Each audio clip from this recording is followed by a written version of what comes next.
It is about Jeffrey Epstein, but it is about an angle of the Jeffrey Epstein story, you could call it, that isn't widely covered. Epstein's cellmate, his former cellmate, Nicholas Tartaglione. He calls James Comey a conflict of interest. Nick didn't hold back in criticizing the legal proceedings, specifically the controversial involvement of James Comey, the FBI director at the time of his arrest.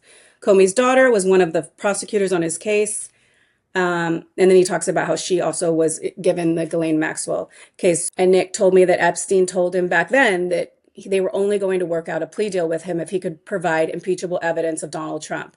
But Epstein told Nick he didn't have that. He said, he didn't like me. He kicked me out of a party. So Epstein starts complaining about Donald Trump, okay, like how they didn't get along. And he said, but if I don't give them something, they're give the Comey something, the FBI.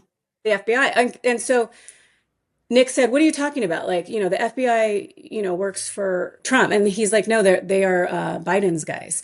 It's just, there's so much that Nick that has going for him, but it's hard to put it all together. And media is only focused on the suicide note right now. But really, Nick's case supports Donald Trump. Like he's saying he had no dirt on him. He couldn't work out a plea deal because he couldn't provide them dirt he wanted. He even says in it, they're going to go after, my ex-girlfriend.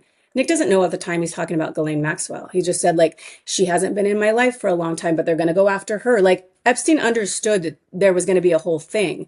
He said, I didn't have dirt on Trump.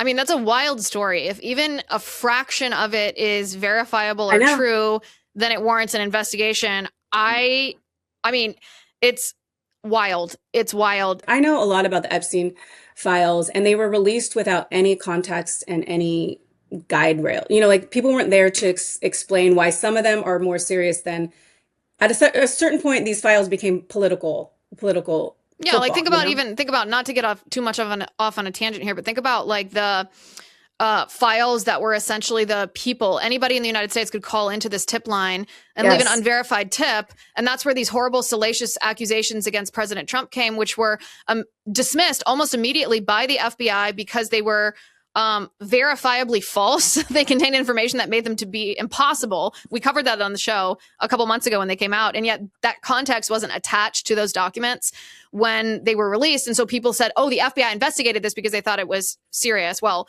no, not exactly. Just a note, James Comey served as FBI director from September 4th, 2013.